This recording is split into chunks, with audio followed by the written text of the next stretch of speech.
Welcome to the MPG Podcast, where your host, John Grabio, talks racing, driving, training, and cars with Newman Watts racing driver Jordan Missig. And now, here's John and Jordan.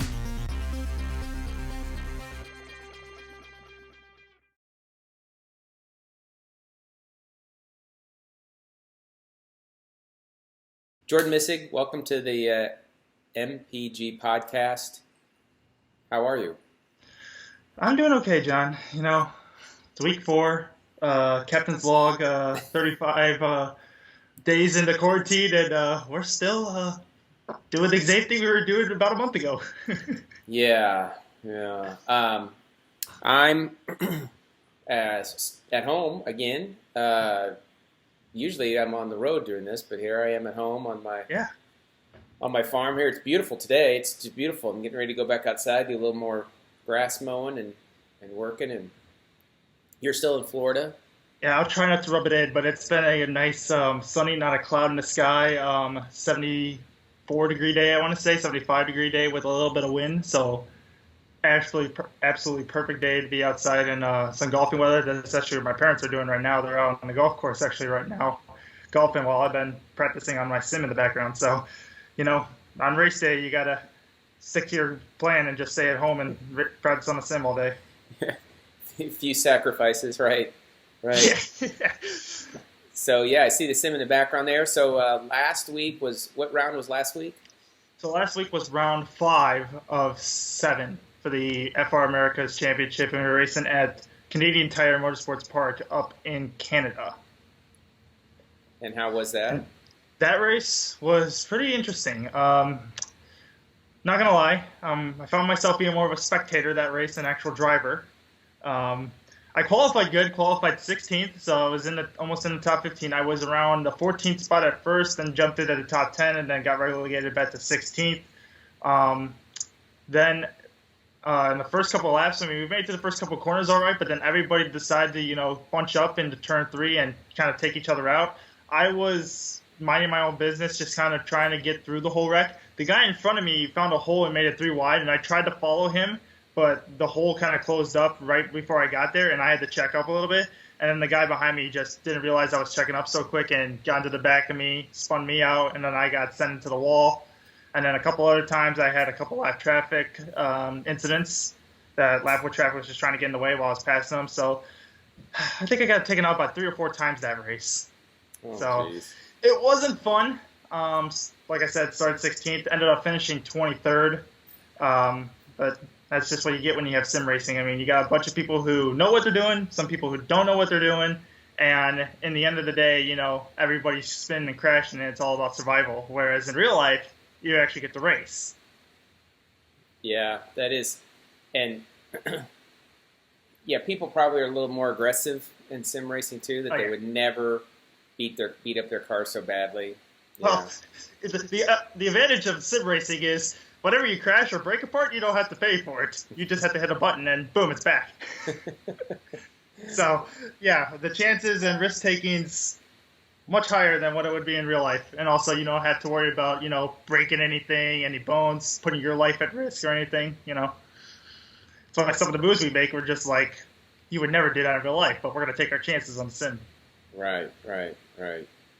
Well, that stinks. You moved the opposite. Every race you've been moving up in numbers. Yeah. And this is the first one you moved down. So tonight, so today is April 28th, Tuesday. Where's the race tonight? Race tonight is down in Sebring, Florida.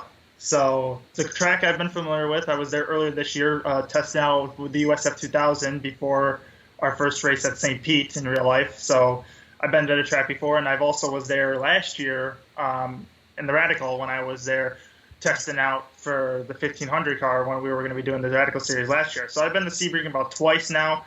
I know the track pretty well. It's a very fast, bumpy track. It's probably one of the hardest track surfaces you'll see. Most teams actually will go to Sebring. Little fun fact I'll say here. Most teams will go to Sebring for shakedown of their cars because the track surface is so rough and bumpy that it's basically where IndyCar will go at the beginning of their season to test out new cars, new suspension parts, and basically shake down their cars. Because if the car survives at Sebring and does pretty well there, it'll basically survive at any other track in the U.S. So it's getting bounced around quite a bit. Interesting to make sure that everything they're doing. I didn't know that. Interesting. Yeah, I believe turn, it's 5, 6, 7, 8 or 9 is what it's called, is probably one of the hardest turns there at Sebring. And I can say that from the USF 2000 as well. When you go into the corner, you feel like a little bit of a bump, but then as soon as you get to the apex and right when you get back on the throttle, there's a massive bump, and it's about 2 or 3 of them to where your head just basically bounces around like a bobblehead. And it's very hard to see where the apex is and to the exit curve of the corner because your vision is so bouncy and it's so blurry that you just basically have to trust your gut of where you're going. Otherwise, because your eyes cannot focus on where the track is. So you basically just have to go off a feel of where the car is going to place itself. Interesting. So, yeah, that's the one that has, it's almost like portion of the track is concrete, just like just a regular parking lot. And you kind of got a blind corners because you're coming around with, I mean, you're sitting pretty low, I'm assuming, and you can't see around those concrete barriers. No, and especially with the way Sebring is too, it's based on it's like a very old airport runway, so it's old tarmac from a runway. So when you come on from 15 to 17, 15 to turn 16 and 17 and to turn 1, it's all the old airport tarmac, and those are the 2 long straightaways that goes right down the back stretch and then comes down the front stretch. And it's so bumpy going through some of those corners that it's very treacherous. Turn 16 and turn 1 or turn 17 and turn 1 are the 2 hardest corners on that track because they're so high speed and the bumps there are just so like abrasive.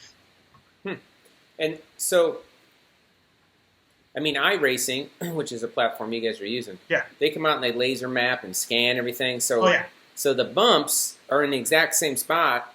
Yes. And your car reacts the same way they would in real life. I mean, pretty close to the same way, but... Yes, because I was practicing yesterday with the F3 guys and doing some runs. I went through turn 17 trying to get back in the power a little too early, and the car was so bumpy that my car literally bounced in the air. All 4 wheels came off the ground, and as soon as my car is planted and landed, it just spun right out. It had no chance of saving it. It was just spun right out. Wow. Okay, so...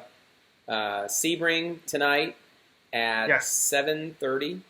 7:30 tonight is the race. It will be on FRAmericas Facebook page, YouTube page, and Twitch page, as well as the live in-car feed on my Facebook page. And that's Central Time, right? Eastern Time. Eastern Time. Yes. Eastern Time. Okay. Yes. Okay. And then you had another race last week, the Autobahn Country Club E-Series race. Yes. Autobahn E-Series at Circuit of the Americas and the Pro Mazdas. That was a fun race. I mean, that was all about, survival, obviously. Those cars are very twitchy, very darty on a track like Circuit of the Americas, and it's very easy to lose the car. I think there's about maybe there's too many spins I could even count. I think I spun out at least twice in that race. Catching out Alex Bertinoli, again, he was flawless, didn't make any mistakes. He's like a machine out there, so he's obviously done it a time or two, but I had a good battle with me and Mike Anzaldi. He's another radical guy, races with us here at Autobahn Country Club. So we were able to go back and forth. We both have been to the Circuit of the Americas track for the Radical Cup Series this past year. We were both there. So we've had pretty good familiarity with the track and, went head-to-head versus each other and made a couple moves on each other. I ended up spinning out once, came back, and then we both went to the pit lane. He went to the pits, took a little cautious, so I was able to pass him when we made the turn into pit lane, but able to pass him before we got to the pit line. And then I tried to do a strategy call by taking as less fuel as possible, and you can adjust that through iRacing through what we call one of the black box features. You can go through, I believe it's F4 on the black box for those who have iRacing, and you can adjust the fuel of how much fuel goes into the car, and the lower amount of fuel you put in, the faster your pit stop's going to be. So I tried to put 1 gallon in, and ultimately it was about 4.5 laps of fuel, or 4.2, I should say, and we had about 5 laps to go in the race. So I'd end up saving 0.8 of a lap in order to make it all the way. And I did a fairly good job until the last 2 corners where I ultimately ran out of fuel. And Mike Anzaldi, who was about 16 seconds back from me when we came out of the pits, was able to catch me, passed me before we got to the line, and I had to slug the car home for a P3 finish. When I could have had a P2 if I didn't run out of fuel. So, well, that happens in real life, right? You put the wrong amount of gas. I mean, a lot of guys have coasted, without a fuel coming across the finish line. Yeah, a lot of guys have, and it's iRacing, so we like to say we all like to take risks since it is a simulator. So I thought I could try taking the risk, try to make it, but fortunately we just came up on the wrong side of the bet, I guess. Okay, so race tonight, and then the Autobahn E-Series race tomorrow night. Yes, Autobahn E-Series race is tomorrow night, and then we had another race on Saturday. It was the Radical Sports Cars race. Oh, so you're doing the third series now. Yes, now I've been able to do a third series now. The Radical Sports Car Series just came out with their new series. Last week was our first race. They came out with about 2 weeks ago. They're combining between the Radical Sports Car drivers from the U.S. There's about maybe 7 of us from the U.S. that are racing, and the rest of the guys are all from the U.K. So they combine the Radical UK drivers, the Radical Challenge drivers, from the Radical North America drivers, and we're racing as one. Oh, really? So how big is the field? So the field is honestly, it's about like 50 cars.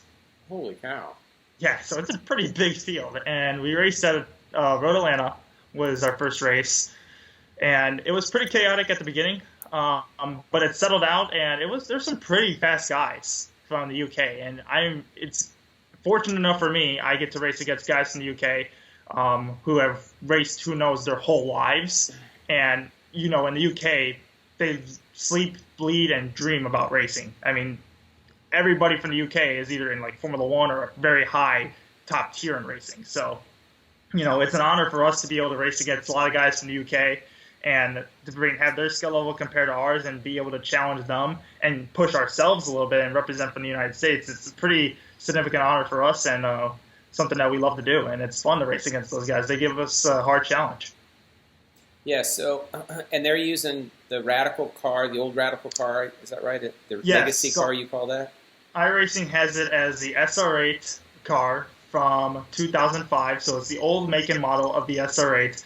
This is a car I actually have never driven. I've always driven the SR3, 1340s, or 1500s, where this is the SR8, so it's double the amount of power that I've raced before. So it makes it fun, makes the passing a lot more interesting, and the weight and power ratio a lot more interesting. But the problem is that I'm not used to the heavy car, so I'm just trying to throw it into some of these corners, thinking the car's going to stick like a regular Radical would, and to come to find out that it's much heavier. So the car is going to take a lot longer to rotate, a lot longer to get through some of these corners. And so I have to kind of teach myself that a little bit when I jump into these cars. And so how'd that race go? So I qualified 13th in this race, just outside the top 10, and then was able to run 5th most of the race. So most of the carnage happened on the first couple laps. We got through turn 1 cleanly, and the first couple laps pretty clean. So I will say a lot of these guys are gentleman drivers, and we treated it like we were. So really good racing between all these guys to get through the first couple corners. And then was able to pick my way up to the 5th spot. Got some camera time, too, for myself, and eventually was trying to catch down 4th place because 3rd place had an issue, and we went through the S's at Road America, Road Atlanta, not Road America, and I put my right side tires on one of the curbs, and as soon as I did that, it upset the car so much that it just sucked the car around and nosed it straight into a wall. Oh. I know. I had absolutely no chance of saving it, but, that's the difference between the simulator and real life, is that in real life you would be able to feel not to do it again, but in the sim you just kind of go off of seeing what you're doing. So it's kind of like, the feel factor you need a little bit to be able to tell yourself not to do it again. But what I feel is recovering from a little out of grip situation, for lack of a better word, in a simulator is almost impossible for me. Yeah, no, it's a lot harder compared to what it is in real life. In real life, you have a little bit of time to be able to react. You know when it's going to happen. You can anticipate it. But in the simulator, it's pretty unpredictable and unexpected. Yeah, interesting. Okay, so 3 races a week. Tonight, Tuesday night, tomorrow night, Wednesday, and then Saturday again. Yes, so racing tonight at Sebring, tomorrow night at Summon Point in the Mazda MX-5s for the Autobahn Series, and then the Radical Series, we're going out to the UK track, Silverstone. Wow. Okay. So I got to find some way to keep me busy if I'm not racing on a real track. I might as well be racing on a simulator. Right. Okay, fantastic. And the simulator's holding up good. The new simulator you put together is holding up good. You like it? Yeah, it's hanging up pretty well. We're actually going to be, the plan is to, once Audubon potentially opens up, is to take the simulator we have here down and bring it up to the garage up in Illinois. So that's the plan. So eventually, hopefully, everybody will be able to try this simulator out as well. So, but hopefully, when we get back to Illinois, we'll have a much better setup than what we have here, much more realistic setup. This is kind of thrown together a little bit. So hopefully, we have a little bit more space, a little bit more of a professional setup when we get back to Illinois. All right, very good. Okay,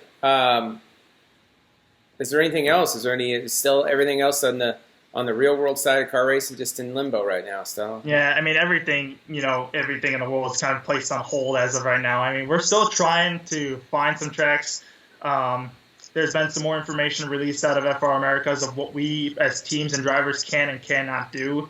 So we're possibly looking at some ways to go testing at some of these tracks. We're trying to get out to some of these tracks to go testing, but then again, at the same time, it's really hard on our part to commit to some of these tests, because if we're going to go out and test, is it worth it going out to some of these tracks that we have to go travel to, go pay for a hotel, pay for all the travel and essentials to get some resources out of it, or potentially, even worst come to worst, put it off track and maybe put it on the wall. Is it even worth it to us? Are we going to be able to learn anything or anything? If we're going to be out of this for a while, is it really worth it? Yeah. I agree. There's a lot of balls in the air you got to juggle to make sure that you're making the right and appropriate decision. Yeah. But I will say the latest news that we've gotten is that SCCA Pro Racing, which is the organization that we run under for the FRAmericas series, they just announced that they canceled or postponed the Circuit of the Americas race, which was scheduled for June 5th through the 7th.